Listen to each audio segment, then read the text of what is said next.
Assalamualaikum warahmatullahi wabarakatuh. Anak-anak kelas 8 FGH dan I. Mari kita melanjutkan materi akidah akhlak kita. Hari ini materinya adalah akhlakul mazmumah atau akhlak tercela, dan yang akan dibahas adalah 1. Ananiyah, 2. Putus asa, 3. Ghobok, dan 4 adalah tamak. Sebelum kita mulai pelajaran, mari kita membaca doa dahulu ya, supaya menjadi ilmu yang bermanfaat. Berdoa silahkan.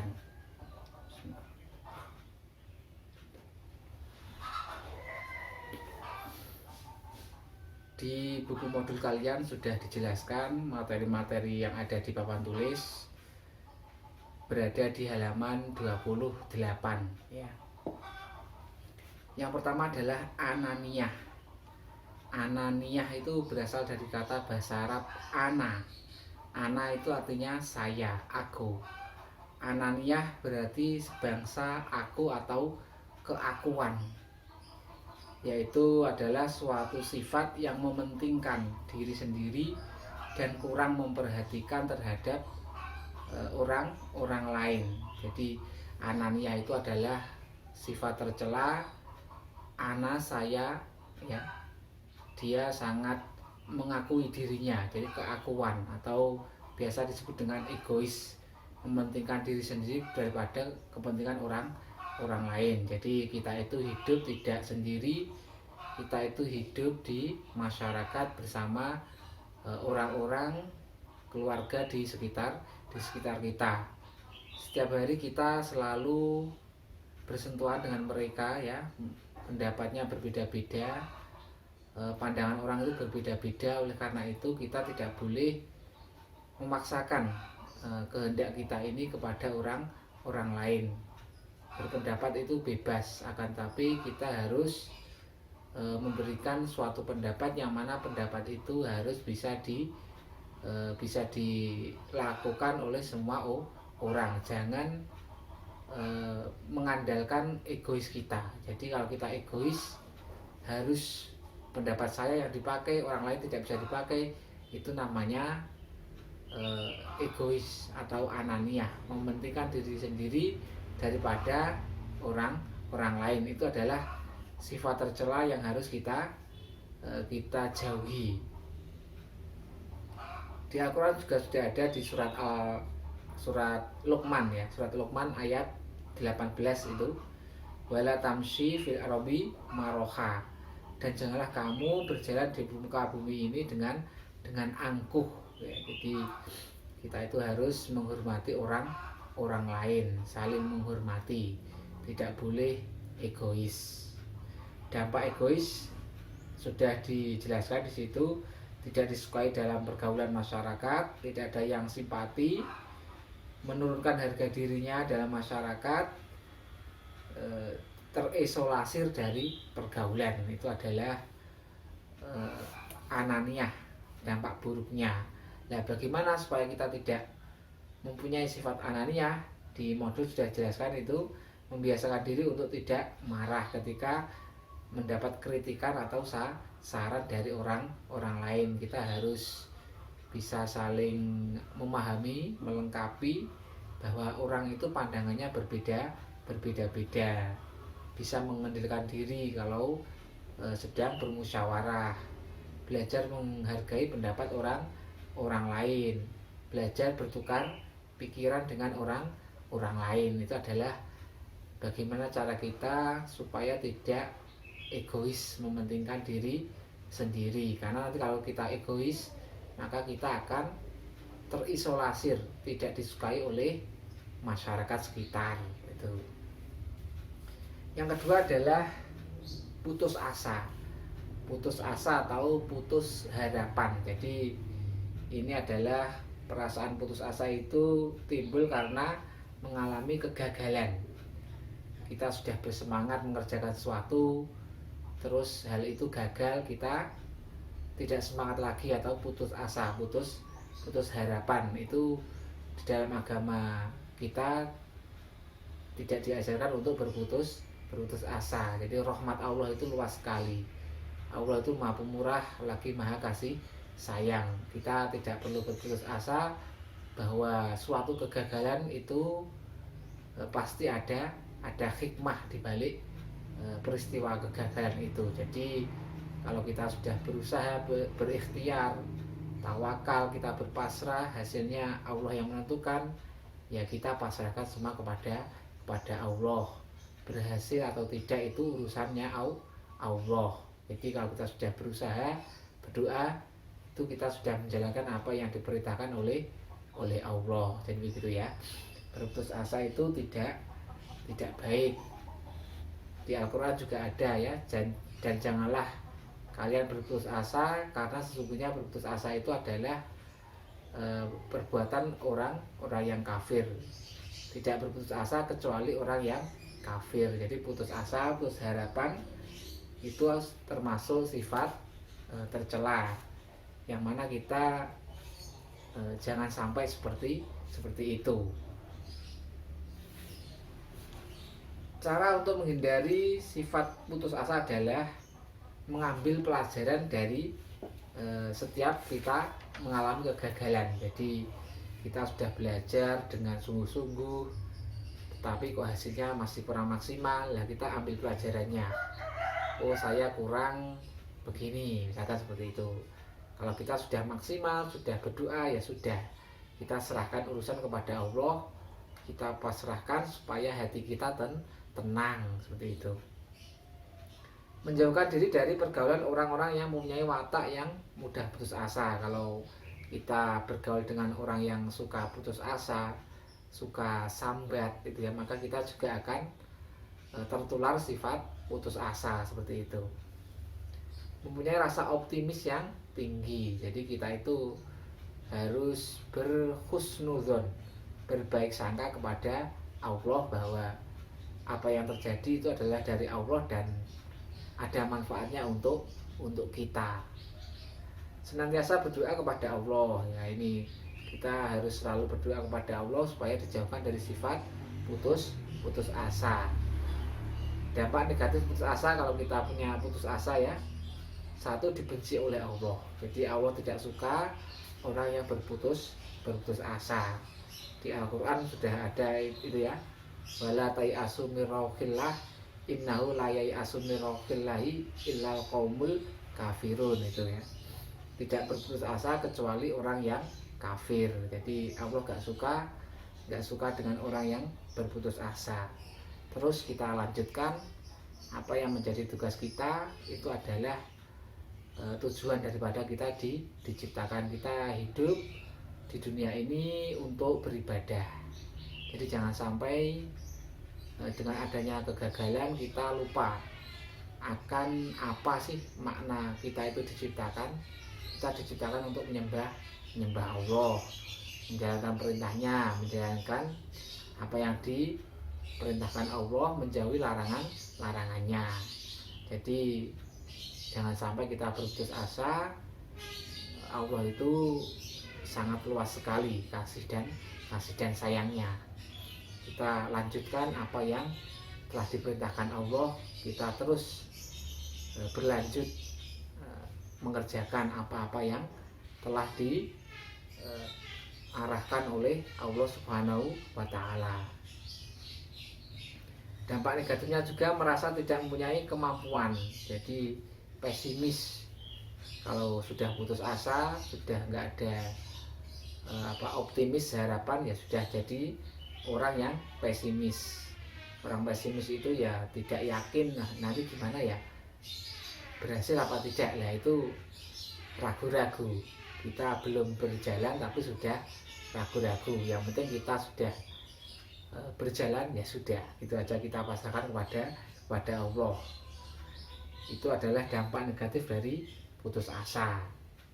Selanjutnya sifat ghadab. Ghadab itu adalah dari bahasa Arab. Ghadab atau marah, yakni sikap tidak senang dan tidak puas karena suatu sebab, misalnya diejek atau dihina.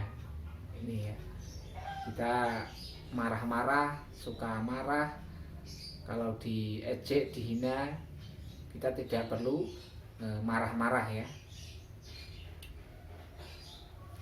Jadi orang yang mengejek kita, orang-orang yang menghina kita, selama kita masih dalam keadaan yang benar, kita tidak perlu memperhatikan mereka. Jadi malaikat itu mendoakan orang yang sudah berjalan di jalan yang benar, akan tapi orang lain masih mengejeknya. Itu malaikat suka mendoakan orang tersebut.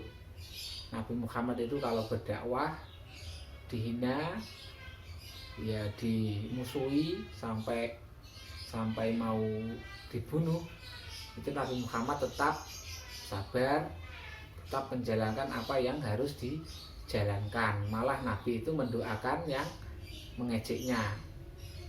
Seperti cerita itu, ada orang yang mengejeknya, terus ketika orang itu sakit, malah Nabi Muhammad itu menjenguknya, memberikan memberikan doa supaya cepat sembuh.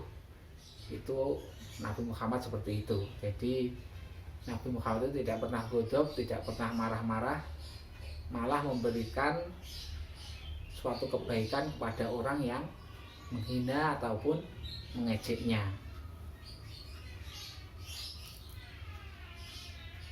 Dampak negatif godok ya, kalau kita suka marah-marah, suka tersinggung, itu juga ada dampak negatifnya. Satu, dapat merusak keimanan kita, menimbulkan rasa permusuhan dalam masyarakat, dapat menghilangkan rasa ikhlas. Jadi kalau kita berbuat baik itu harus murni karena Allah. Jangan sampai kita berbuat baik karena dipandang manusia. Itu bisa menghilangkan pahala daripada kita bersedekah. Jadi itu caranya kita ikhlas. Ikhlas itu harus dilatih dari kecil, mungkin juga bisa dipaksakan ya. Kita bersedekah misalkan 30.000, kita kok masih gerundel di hati, nah itu dipaksakan dulu supaya nanti kita di lain hari bisa ikhlas, sedikit demi sedikit, agak dipaksa, nanti akhirnya bisa ikhlas. Jadi ikhlas itu mengharapkan pahala hanya dari Allah Subhanahu wa Ta'ala. Entah dipuji, entah diejek, dihina manusia, itu tidak jadi persoalan. Yang penting kita selalu menjalankan apa yang diperintah Allah dan menjauhi segala apa yang dilarang oleh Allah. Itu ya. Inna sholati wa nusuki wa mahyaya wa mamati lillahi rabbil alamin. Itu. Selanjutnya adalah tomak atau rakus ya. Rakus adalah terlampau besar terhadap keduniaan. Jadi mencintai dunia dengan berlebihan, gila terhadap duniawi, itu namanya tomak atau rakus. Jadi kita itu hidup ini di dunia, nanti di akhirat. Di dunia ini kita selalu membutuhkan hal-hal yang bersifat dunia, itu wajar. Akan tetapi kalau berlebihan itu yang tidak diperbolehkan. Mencintai dunia itu kalau berlebihan tidak baik. Tapi kalau kita menggunakan dunia dengan sebaiknya, dengan dijadikan fasilitas untuk berbuat baik, beribadah, itu nggak apa-apa. Kita perlu uang banyak, nggak apa-apa. Untuk apa? Untuk bersedekah, untuk membangun masjid, untuk membangun madrasah, boleh. Itu namanya bukan cinta dunia. Itu kita menggunakan harta benda tapi di jalan Allah, itu baik. Tapi kalau kita punya uang banyak, cinta uang banyak, tapi untuk berfoya-foya, untuk bersenang-senang yang tidak ada gunanya. Nah, itu namanya mencintai dunia atau tomak rakus. Jadi yang dimaksud zuhud, jadi ada istilah zuhud. Zuhud itu artinya meninggalkan dunia. Jadi meninggalkan dunia itu harus dijelaskan. Bagaimana sih meninggalkan dunia itu? Yang dimaksud meninggalkan dunia atau zuhud itu adalah meninggalkan dunia yang tidak ada gunanya. Tapi kalau ada gunanya, tetap kita harus pakai.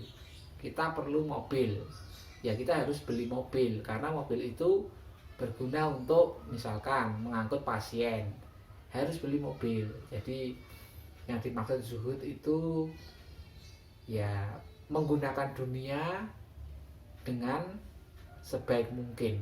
Jadi orang yang zuhud itu tidak terus meninggalkan dunia semuanya, nggak perlu harta, nggak perlu rumah, nggak perlu makanan yang enak, nggak seperti itu. Jadi zuhud itu meninggalkan berlebihan dalam hal penggunaan dunia.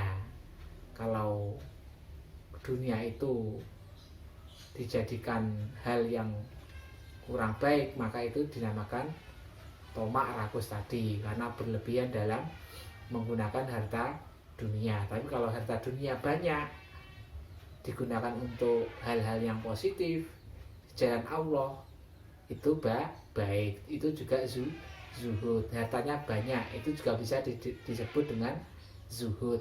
Zuhud itu tidak meninggalkan semuanya, tapi menggunakan dunia dengan secara perintah Allah, ya, seperti itu. Jadi zuhud itu tidak harus nggak punya apa-apa. Maksudnya zuhud itu tidak bisa dipandang dari segi zahir, tapi zuhud itu dipandang dari batiniah, ya. Nggak bisa orang kaya itu, oh itu ada orang kaya, mobilnya mewah, hartanya banyak, makanannya enak, tidurnya di tempat tidur yang mahal, oh itu tomak. Itu nggak bisa. Kita nggak bisa merumuskan seseorang dengan mata zahir kita bahwa orang itu tomak atau rakus dunia, nggak bisa. Jadi kita melihat seseorang itu nggak bisa secara mata zahir ini. Jadi kita harus melihat dengan mata batin itu, ya. Jadi ada orang kaya, mobilnya mewah, rumahnya banyak, uangnya banyak sekali, misalnya seperti itu, makanannya enak, tidur di kasur yang paling baik, misalkan seperti itu. Ya, orang itu tomak atau zuhud gak bisa kita lihat secara mata zahir. Mungkin saja orang itu bisa disebut dengan zuhud, meski hartanya banyak, meski makanannya enak, uangnya banyak, berlimpah-limpah, bisa berekreasi kemana-mana. Kalau orang itu hatinya tetap fokus kepada Allah, maka orang itu bisa disebut zahid, orang yang zuhud. Dia tidak terpengaruh oleh harta dunia. Jadi secara zahir dia bergelimpang harta, tapi secara batin hatinya hanya untuk Allah Subhanahu wa ta'ala. Dia tidak terpengaruh oleh harta benda dunia. Itulah namanya zuhud, tidak terpengaruh oleh harta benda dunia. Terus ini lanjutnya, orang yang mempunyai sifat tomak dapat diketahui dari beberapa ciri, antara lain sebagai berikut: selalu mendambakan kemewahan dunia dan kurang memperhatikan untuk kehidupan akhirat, sangat mencintai harta yang telah dimiliki, enggan melakukan sesuatu yang memerlukan biaya, ya. Terlampau bersemangat dalam mencari harta sehingga tidak memperhatikan waktu dan kondisi tubuh. Pokoknya cari dunia terus seperti itu, cari uang, ya. Kalau niatnya betul nggak apa-apa, kalau niatnya salah untuk hal yang negatif itu namanya rakus atau toma. Terus bagi umat Islam yang ingin menghindarkan diri dari sifat ini adalah ada beberapa cara ya, di modul sudah ada di halaman 33. Satu, menyadari bahwa hidupnya di dunia hanya sementara, sedangkan hidup di akhirat adalah yang selamanya. Jadi di dunia itu sementara, di akhirat itu selamanya. Meskipun di dunia sementara, tapi kita jadikan mazru'atul akhirah.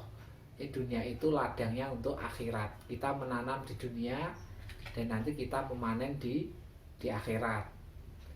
Menyadari bahwa harta benda itu tidak dapat mengekalkannya. Yang bisa mengekalkan itu adalah Allah Subhanahu wa Ta'ala. Jadi nikmat yang sangat indah adalah nanti kita masuk surga, kita bisa kekal di sana melihat Allah Subhanahu wa Ta'ala. Jadi yang kekal itu adalah Allah, dan yang bisa membuat kekal itu terhadap makhluknya juga Allah Subhanahu wa Ta'ala. Supaya tidak rakus, membiasakan diri untuk mensyukuri nikmat Allah walaupun itu sedikit. Alhamdulillah gitu ya. Alhamdulillah masih hidup, masih bisa berjalan, masih bisa melihat, masih bisa naik sepeda, masih bisa makan enak, masih bisa sholat, bisa puasa, zakat, alhamdulillah bisa haji. Itu adalah contoh mensyukuri nikmat Allah ya.